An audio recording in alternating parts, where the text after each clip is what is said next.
আর্মির পকেটে যাবে। আপনি একটা বাজেট দিয়েছেন যার সাথে বাস্তবতার কোন সম্পর্ক নাই। জনগণকে স্বপ্ন দেখাচ্ছেন, যেই স্বপ্ন পূরণ করতে আপনি চূড়ান্ত ভাবে ব্যর্থ হবেন। একটা বাজেট দিয়েছেন, যেই বাজেটকে বাস্তবায়ন করতে হলে আপনাকে কয়েক লক্ষ কোটি টাকা ঋণ নিতে হবে বিভিন্ন দেশ থেকে। এই বাজেটের সমালোচনা, যৌক্তিক সমালোচনা বিরোধী দল হিসেবে আমাদেরকে করতেই হবে। আমরা খুবই স্পষ্ট ভাবে বলেছিলাম যে দেশে সুশাসন, স্বচ্ছতা, সংস্কার বাস্তবায়ন না হলে দুর্নীতি বন্ধ হবে না, চাঁদাবাজি, লুটপাট বন্ধ হবে না। আজকে হারে হারে বাংলাদেশের জনগণ সেটা দেখতে পাচ্ছে। ব্যাংক দখল শুরু হয়ে গিয়েছে। ইসলামী ব্যাংকে নতুন করে আবার আওয়ামের হাতে তুলে দেওয়ার বন্দোবস্ত করছে।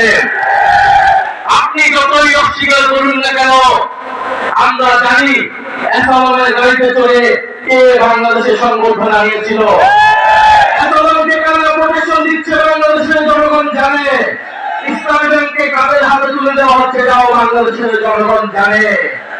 বাংলাদেশের জনগণ জানছে, কিন্তু বাংলাদেশের জনগণ এটা মেনে নেবে না। বিদ্যুতের দাম নজিরবিহীন ভাবে বৃদ্ধি করা হয়েছে। গ্রামে গঞ্জে কোথাও বিদ্যুৎ পাওয়া যাচ্ছে না। দিনে 8 বার 10 বার করে লোডশেডিং হচ্ছে।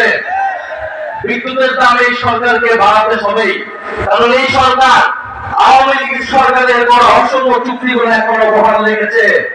আপনি আমাদের চুক্তি আপনাকে বাতিল করতেই হবে, তাহলে আপনি বিদ্যুতের দাম কোনোদিনই বাংলাদেশে কমাতে পারবেন না।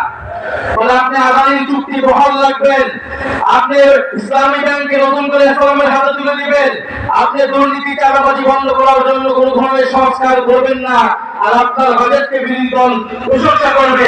এটা বিরোধী দল থেকে অনেক বেশি প্রত্যাশা করা হয়ে যাচ্ছে। ফলে সরকারের কাছে আমরা বলবো যে বাজেট দিয়েছেন, এই বাজেট বাংলাদেশের জনগণের কোন ধরনের অর্থনৈতিক পরিবর্তন করতে পারবে না। বাংলাদেশের উন্নয়ন করতে হলে আগে আপনাকে গণভোটের গণরায় অনুযায়ী সংস্কার করতে হবে। পুলিশ সংস্কার করতে হবে, দুদক সংস্কার করতে হবে, বিচার বিভাগ সংস্কার করতে হবে। গতকালকে এই খবর পেলাম যে আপনাদের চট্টগ্রামে বাংলাদেশের ক্রিকেট টিমের একজন ক্রিকেটারকে পুলিশ তুলে নিয়েছে, বিবি তুলে এনে নির্যাতন করে দিচ্ছে, এবং স্বরাষ্ট্রমন্ত্রী আজকে কক্সবাজার গিয়ে বক্তব্য করছে। ফলে এই যে পুলিশ সংস্কার হয়নি, জনগণের উপর আবারও জুলুম নির্যাতন নেমে এসেছে। সরকার আবারও পুরনো স্বৈরতন্ত্রের পথে হাঁটছে। সরকার যদি স্বৈরতন্ত্রের পথে হাঁটে, জনগণকে অভ্যুত্থানের পথে হাঁটতে হবে। ফলে সংসদকে জনগণ থেকে বিচ্ছিন্ন করে দেওয়া হচ্ছে। জনসংশ্লিষ্ট ইস্যুতে বিরোধী দলকে সেখানে কথা বলতে দেওয়া হচ্ছে না। আমরা দেখেছি গত